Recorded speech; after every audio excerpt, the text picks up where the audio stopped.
안녕하세요. 샬롯입니다.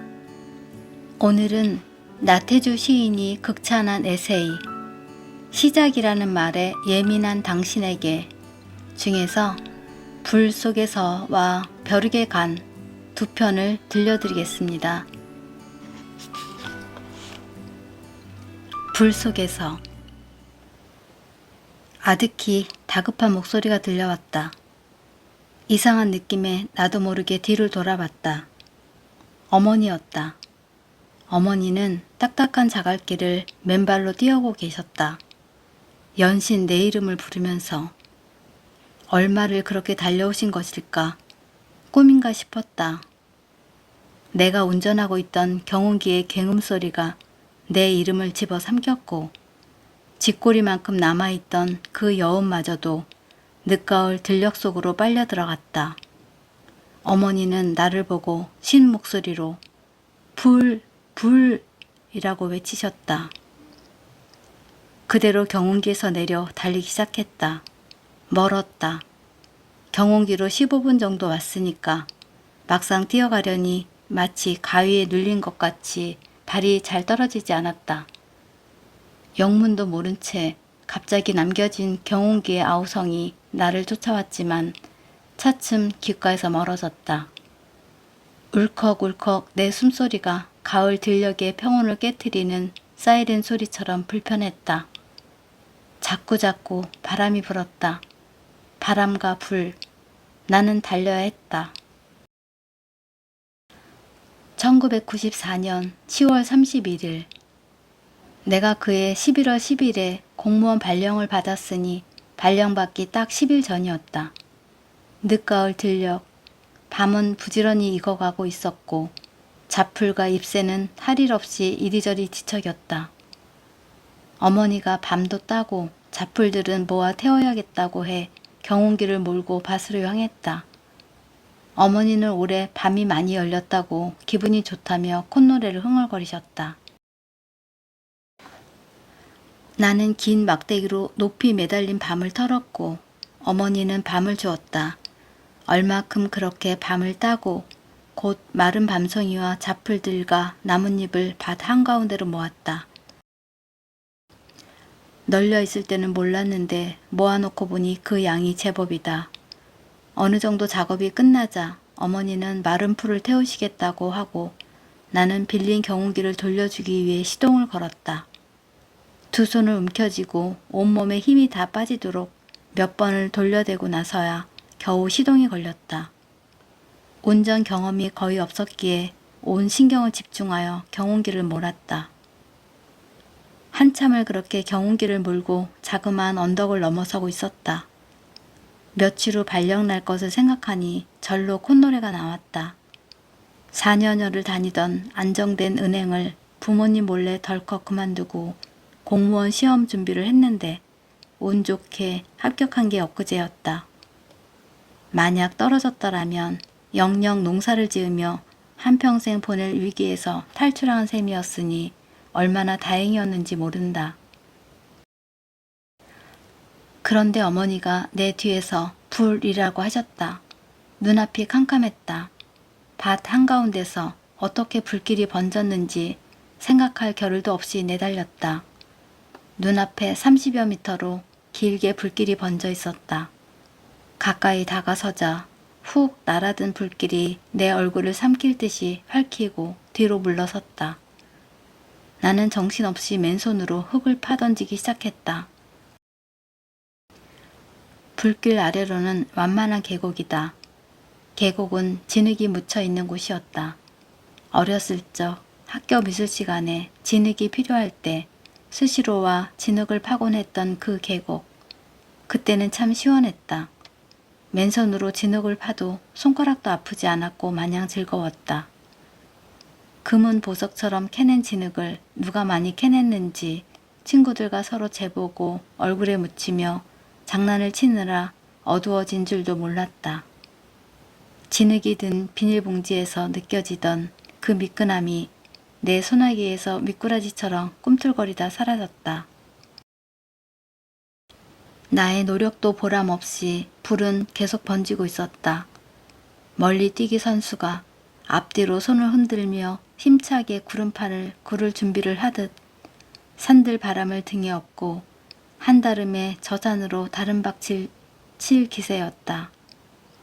여름날 그렇게 무성하게 뻗어오르던 칡 덩굴과 영원할 것만 같았던 잎새들이 어느새 바짝 말라 비틀어졌다. 몇 년 동안 아무도 건드리지 않은 마른 나뭇가지들은 오늘을 기다렸다는 듯이 온몸을 불사르고 있었다. 이 계곡을 타고 조금만 올라가면 순식간에 큰 실봉이다. 조상 대대로 우리 동네를 지켜주고 있는 해발 110m 큰 실봉. 큰 실봉이 긴장된 눈빛으로 내려다보고 있었다. 사방을 둘러봐도 들판에 한 사람도 보이지 않았다. 불이야, 불이야.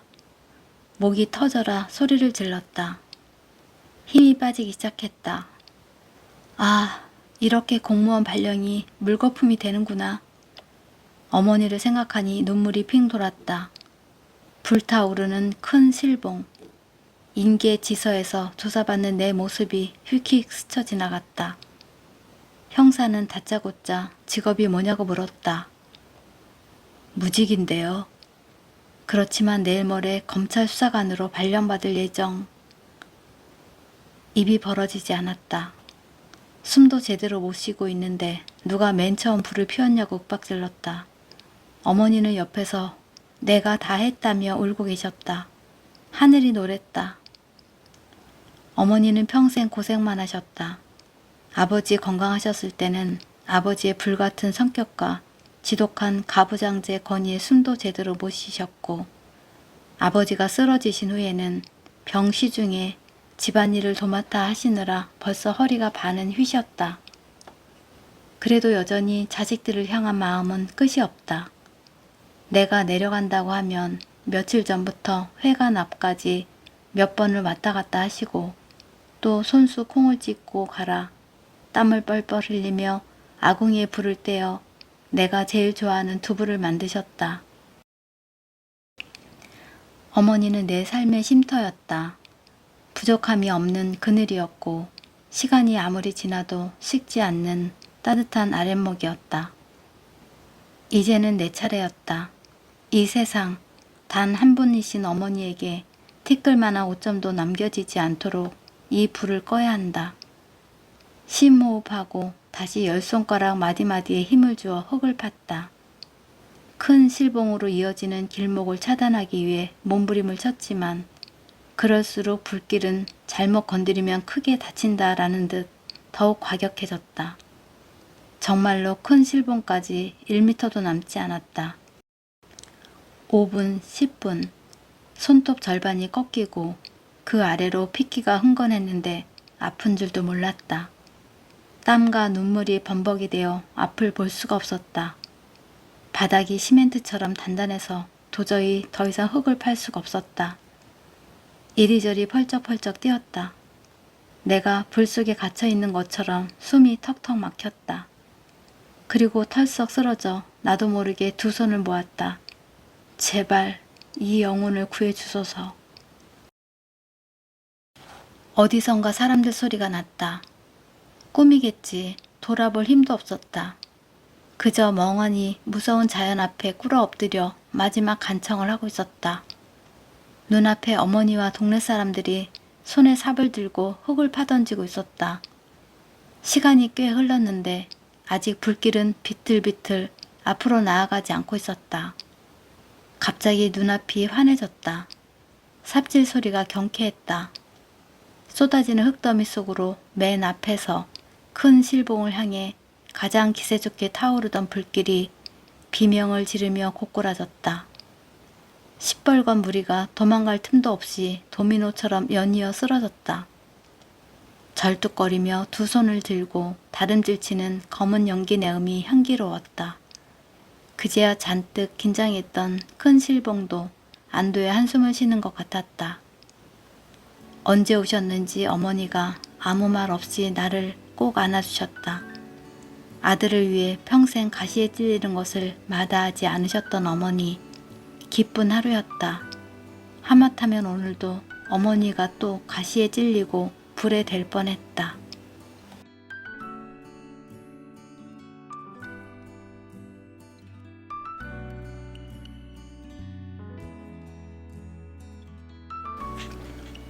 벼룩의 간. 애 셋을 낳아 키우다 보니 좀 큰 집이 필요했다. 아직 내 집을 장만하지 못하던 시절이었다. 방 4개에 화장실이 2개인데 전세가 1억 8천만 원이라 굉장히 쌌다. 집을 보니 싼 이유가 있었다. 94년도에 지은 아파트였는데 내부를 보니 엉망이었다. 그래도 다른 곳보다 훨씬 싼 맛에 망설이지 않고 계약을 했다.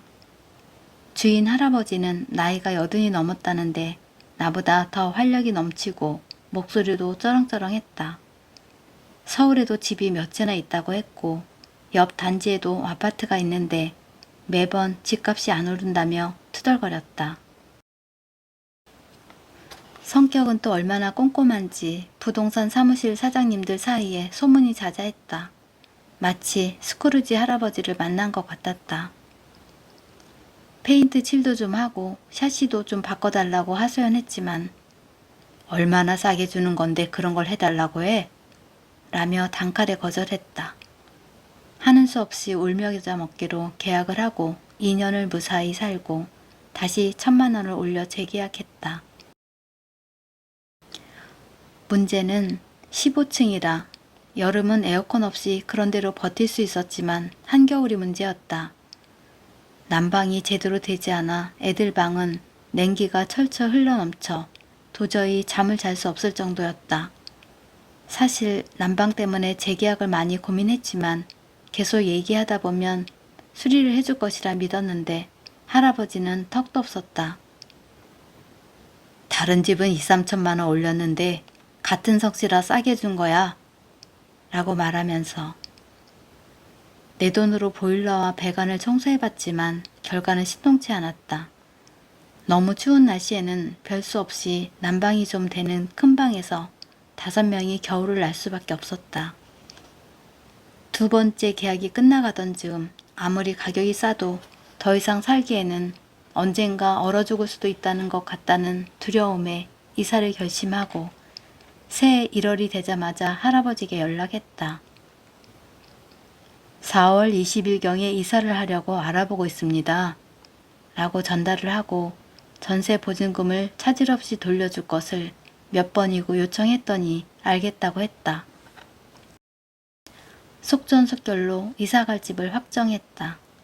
그리고 전세금 반환 받을 돈과 추가 대출을 알아보고 이삿짐 센터와도 계약을 마치고 집에서 쉬고 있는데 말도 없이 할아버지가 불쑥 찾아왔다. 무슨 일이지? 찾아올 일이 없는데. 할아버지는 자기 집처럼 거칠게 문을 열고 들어오자마자 소파에 앉더니 서울집이 안 팔려 전세금을 약속한 날짜에 돌려줄 수 없게 됐다며 이사를 미루라고 했다. 이삿짐 센터에 연락하면 바로 연기가 가능하다면서. 이놈의 영감탱이가 머리카락이 쓰나미처럼 일제히 쓰러졌다가 다시 일어났다. 나도 모르게 고함을 치며 지금 무슨 얘기 하시는 거냐며 소리를 질렀다. 생전 처음이었다.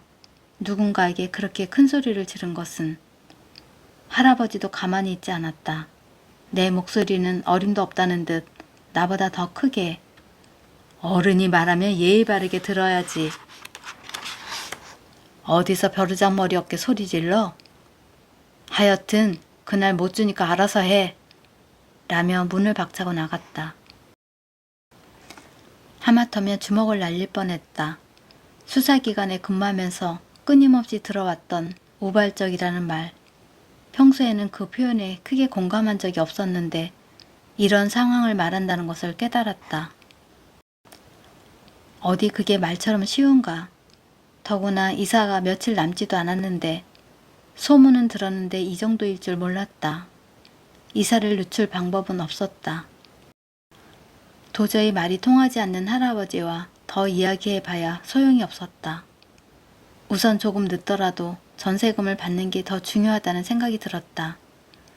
다시 여기저기서 겨우 돈을 구해 애초에 이사하기로 한 곳에 전세금을 마련했다. 이사를 마치고 10여일이 지나 어렵사리 할아버지로부터 전세금을 돌려받았지만 문제는 그때부터였다. 처음에 주기로 했던 4년 동안의 장기 수선 충당금 81만 230원을 줄 수가 없다고 했다. 이유는 집을 너무 험하게 썼다는 것이다. 작은 방에 구멍이 나고 화장실 변기도 뜯겨 있고 여기저기 페인트도 벗겨졌다는 등등 기가 막히고 코가 막혀 말이 나오지 않았다. 정말로 벼룩의 간을 빼먹겠다는 심보였다. 어렴풋이 우리가 이사하기 전에 살았던 세입자의 말이 떠올랐다. 그 사람도 적립금을 제때 받지 못했다고 했던 것 같다. 이제는 오히려 집을 망가뜨렸으니 나보고 손해를 배상하라는 것이었다. 적반하장도 유분수지. 더 이상 참을 수가 없어 곧바로 인터넷 전자소송으로 반환금 청구 소송을 제기했다. 그때만 해도 소송이 이토록 오래 걸릴 줄은 미처 몰랐다. 장장 3년이 넘는 긴 소송. 그 과정은 험난했다. 첫 기일이 잡혔다. 지방법원 판사실. 직장에 외출을 신청하고 참석했다. 할아버지는 이번에도 내 예상을 완전히 뒤집었다. 집을 망가뜨려 할 수 없이 인테리어 비용 600만 원이 들어갔으니 손해배상을 요구하는 반소를 제기했다. 법정에 우두커니 앉아 한마디도 하지 않고 듣기만 했다. 할아버지는 눈에 불을 켜고 저 나쁜 사람 때문에 내 아파트가 완전히 망가져 버렸습니다, 판사님. 저렇게 어른한테 무리한 사람은 처음 봤습니다, 판사님. 내가 얼마나 싸게 살게 해줬는데. 거꾸로 피가 솟는 듯 했다.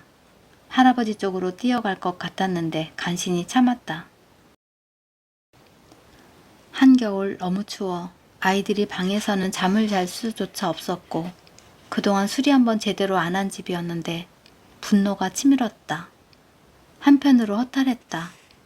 내가 지금 뭘 하는 것인지, 인간의 인내는 어느 정도여야 하는지. 그렇게 첫 번째 기일이 종료됐다. 판사는 조정을 권했다. 그러나 1원을 받는다고 해도 조정에 절대 응하지 않겠다고 말했다. 1심 선고 기일이 되었다. 판결 내용을 보고 참으로 실망이었다. 할아버지의 손해가 40만 원 정도가 인정된다는 내용이었다. 도저히 받아들일 수가 없었다. 나는 곧바로 항소했다. 한참을 지나 할아버지도 항소했는데 이미 항소기간이 지난 후였다. 다시 항소심이 열리던 날 할아버지는 전에 했던 말을 쩌렁쩌렁하게 내뱉었다. 서울에도 집이 있고 인천에도 아파트가 있는데 이렇게까지 가혹하게 나올 수 있단 말인가.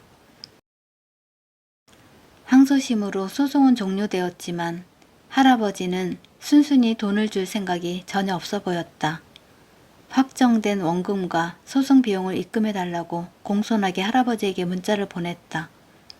며칠 지나 할아버지 아들로부터 입금했다는 연락을 받아 확인해 봤더니 소송 비용을 제외하고 원금만 입금했다. 더 이상 대화는 필요 없었다. 어디까지 가나 나도 이제 오기가 생겼다. 곧바로 소송 비용 17만 원에 대한 강제 집행을 신청했다. 집행관실에서 냉장고 등 가재도구에 대하여 강제 집행을 해서 대략 가격이 60만 원으로 정해졌는데 낙찰자가 없어 다시 강제 집행 날짜를 잡아야 한다고 했다. 이 절차도 벌써 4개월이 지나가고 있었다. 2차 강제 집행 신청서를 제출했다. 그리고 날짜가 미뤄지던 어느 날 다시 그 아들로부터 문자가 왔다. 집행 비용과 이자를 보낼 테니 금액을 알려달라는 것이었다. 그쪽에서도 나의 단호함과 의지를 어느 정도 눈치챈 모양이었다. 장장 약 3년 6개월 동안 진행된 81만 230원에 대한 민사소송. 소송이 끝나고 나니 여러 감정이 교차했다. 중간에 포기하고 싶은 생각이 간절했지만 그러기에는 너무 억울한 생각이 들어 멈추지 못했다.